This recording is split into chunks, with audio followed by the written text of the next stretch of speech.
এক ব্যক্তি সে মদ খেত, মদ খাওয়ার পরে সে তার বন্ধুদেরকে নিয়ে আসলো, আসার পরে বন্ধুদেরকে নিয়ে মদ খাওয়ার পরে তার একটি কৃতদাস ছিল, কৃতদাসের মধ্যে গর্ভের মধ্যে সন্তান ছিল।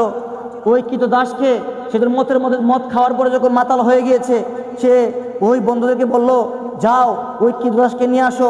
কৃতদাস তার স্ত্রী ছিল, কি ছিল? তার স্ত্রী ছিল। ওই কৃতদাসকে নিয়ে আইসা ওই কৃতদাসের গর্ভের মধ্যে সন্তান ছিল, ওই সন্তানকে ওনার পেট কাইটা সন্তানকে বাহির কইরা ওই সন্তানকেও তারা হত্যা করেছে। নাউজুবিল্লাহ বলি।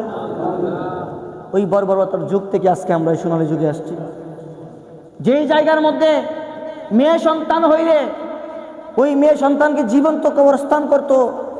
এক কন্যা সন্তান যখন দুনিয়া জমিনে আসলো, সন্তানের মা তাকে সুন্দরভাবে গোপনে গোপনে বড় করেছিল, কারণ ওই সন্তান ছিল সুন্দর রূপসী। মার মনের মধ্যে মায়া চলে আসছিল। মা গোপনে গোপনে বাবাকে বলেছিল ছেলে হিসাবে তাকে লালন পালন করে একটু বড় করেছিল। হাঁটাহাঁটি যখন হাঁটতো মেয়েটা যখন হাঁটতো, বাবা একদিন দেখে ফেলেছে যে ওটা ছেলে না, ওটা কি মেয়ে। ওই বাবা কি করলো, ওই মেয়েকে মরুর প্রান্তরে নিয়ে তাকে হত্যা করার জন্য নিয়ে যাচ্ছিল। ওই মেয়ে বাবাকে তার হাতের মধ্যে ধরে বলল, বাবা আপনি আমাকে ছেড়ে দেন, আপনি আমাকে হত্যা করিয়েন।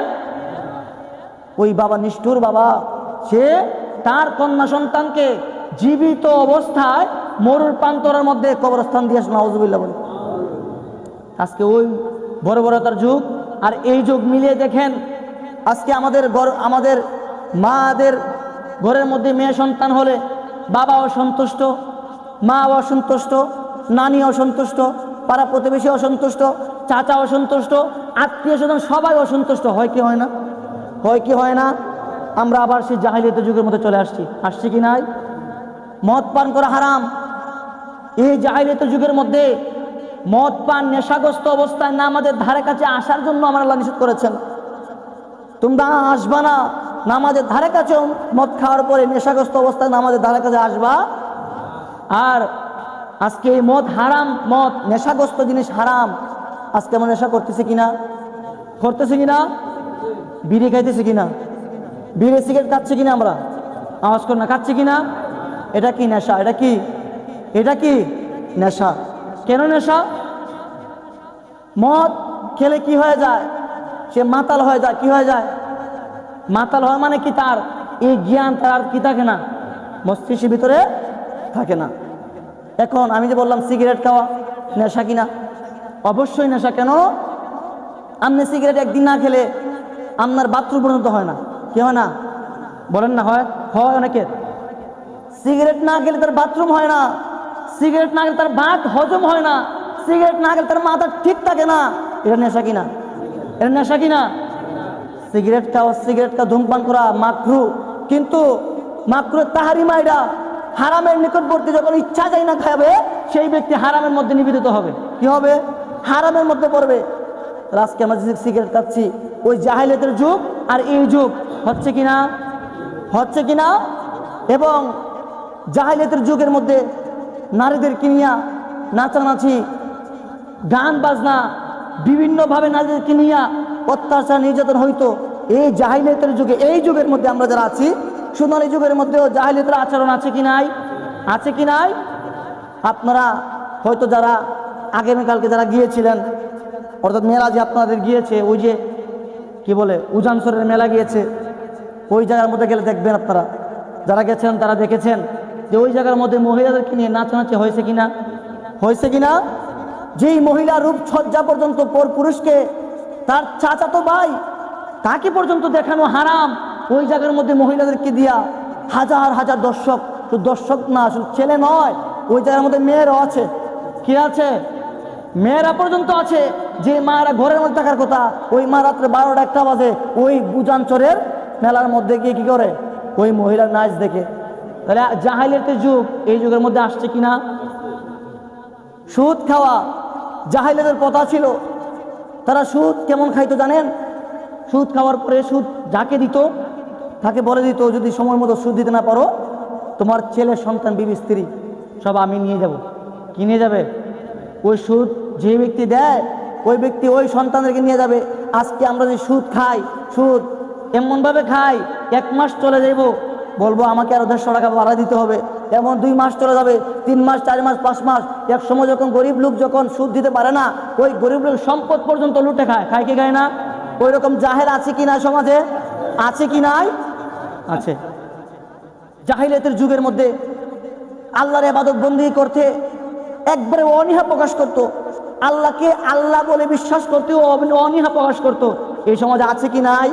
আল্লাহর ইবাদত বন্দি করতে তারা অনীহা প্রকাশ করে, আছে কি নাই? এখানে বসে আছে কি নাই? এখানে বসে আছে কি নাই? আল্লাহর ইবাদত বন্দি করতে অনীহা প্রকাশ। মিলাদ এমন একটা ইবাদত যে ইবাদত স্বয়ং রাসূল থাকেন, ওই ইবাদতের মধ্যেও আপনারা আমরা মিলাদের মধ্যে যাইতে রাজি? আওয়াজ করে যাইতে রাজি? যদি একটা উদাহরণ দিই আপনাদেরকে, গতকাল আমাদের মালিক স্যার বাড়ির মধ্যে মিলাদ শরীফ গিয়েছে। উনি এমন কোনো বাড়ি নাই যেই বাড়ির মধ্যে মিলাদে যায় নাই। উনি এমন কোনো ঘর নাই যে ঘরের মধ্যে উনার হাত ভাঙ্গা তারপরে মিলাদের মধ্যে যায় কি যায় না? আওয়াজ করেন, যায় কি যায় না? যায়। উনি সারাটা দিন, গতকাল সারাটা দিন হাইটে হাইটে বাড়ির মধ্যে বলে বলে আপনাদেরকে আসছে কি নাই? কই আপনাদের ভিতরের মধ্যে এমন রাসূলের প্রেম, যে রাসূলের প্রেম আপনাকে মিলাদ শরীফ পড়তে দেয় না, যে রাসূলের প্রেম আপনাকে মসজিদে আসতে দেয় না, যে রাসূলের প্রেম সুদ থেকে বিরত থাকতে দেয় না, যে রাসূলের প্রেম দাঁড়িয়ে রাখতে দেয় না, যে রাসূলের প্রেম সিগারেট থেকে দূরে রাখতে দেয় না, যে রাসূলের প্রেম মিলাদ শরীফ, দুরূদ শরীফ, কিয়াম শরীফ ওইগুলোতে আসতে দেয় না, ওই রকম প্রেম আমাদের দরকার। আপনাকে রেজবে দরবারে আসতে কেউ বলেছেন? আল্লাহ আপনার ভালোবাসছে বলে এখানে আসছেন, ভালোবাসছে বলে রেজবে দরবার শরীফে আপনাকে মনোনীত করেছেন আল্লাহ পাক রব্বুল আলামিন। আল্লাহ পাকে তো ভালোবাসার পরে যদি আপনি রাসূলের সেই আইন কারণ মানেন না, দরবার শরীফের আইন কারণ মানেন না, তাহলে আপনাকে রেজবে দরবার ভক্ত বলে বলাটা আমাদের উচিত হবে না। নামাজ, 5 ওয়াক্ত নামাজ, ফরজ নামাজ, আপনারা ফরজ নামাজের মধ্যে নাই। এমন সময় যায় হুজুর একা একা নামাজ পড়ে, এমন সময় যায় বৃদ্ধ বাবারা 1 জন 2 জন নিয়ে নামাজ পড়তে হয়, অথচ আপনাদের সময় এত মূল্যবান যে আল্লাহর কাছেও সময় দিতে রাজি হয়। তাহলে জাহিলিয়াতের যুগ আর এই যুগ, আমরা যে যুগে বসবাস করতেছি, মিলে যাচ্ছে কিনা? মিলে যাচ্ছে কিনা? যাচ্ছে। ওই জায়গার মধ্যে ওই দিকে আল্লাহ পাকের ইবাদত বন্দেগী অনীহা প্রকাশ করতো, আর আমরা সময়টা পাওয়ার পরে আমরা কি করি? হেলায় হেলায় কাটিয়ে দিচ্ছি। একবার ভাবেন যে আপনি আমি আল্লাহর দরবার কি জবাবটা দিব? আল্লাহর দরবার জবাব দেওয়ার কথা মুখ আমাদের আছে কিনা? একবার ভাবেন, মনে মনে ভাবেন যে আজকে হুজুর বক্তব্য দিয়ে চলে যাচ্ছে, আপনি এদিকে শুনে যাচ্ছেন, এই মসজিদ থেকে বাহির হইতে হইতে আপনার আবার সেই বড় বড় তার কাজ শুরু। আপনার এই নেশাগ্রস্ত অবস্থা খুঁজে আপনার লাভ কি? কোথায় ছাড়া কোনো লাভ আছে? কোথায় ছাড়া কোনো লাভ আছে? সিগারেট খেয়ে লাভ আছে এমন একজন মানুষ আমাকে দেখাতে পারবেন যে সিগারেট খেয়ে লাভ হয়? আমার একজন দেখাতে পারবেন? আল্লাহ বলেছেন, আল্লাহ রাসূল বলেছেন, যারা সিগারেট, যারা ধূমপান করে, অর্থাৎ যারা নেশাগ্রস্ত অবস্থায় করে, তাদের 40 দিন পর্যন্ত তাদের কাছে ফেরেশতা আসে না। কি আসে না? বলেন না, কি আসে না?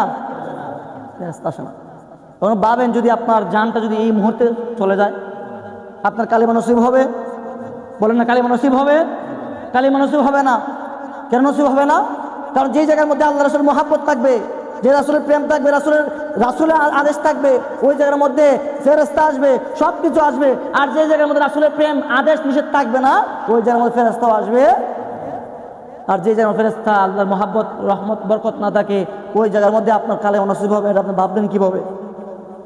দাড়ির যে বিষয়টা, আপনাদেরকে দাড়ি রাখলে আপনারা মনে করেন যে আপনাকে ইয়াং লাগে, সুন্দর লাগে, সুস্থ লাগে, দেখতে ভালো লাগে। আচ্ছা, আমরা দেখতে খারাপ লাগতেছে? খারাপ লাগে আপনার দেখতে? আমাদের আওয়াজ করে দেখতে খারাপ লাগে আমাদেরকে? আমি যে আপনাদের ছেলের মতন, আমি আপনার ভাইয়ের মতন, আপনি আপনার নাতির মতন, আমার খারাপ লাগে দেখতে? কে আমাকে নিয়ে বিবাহ দিবেন? আমাকে ওই মিয়া বিবাহ করবেন না আপনারা।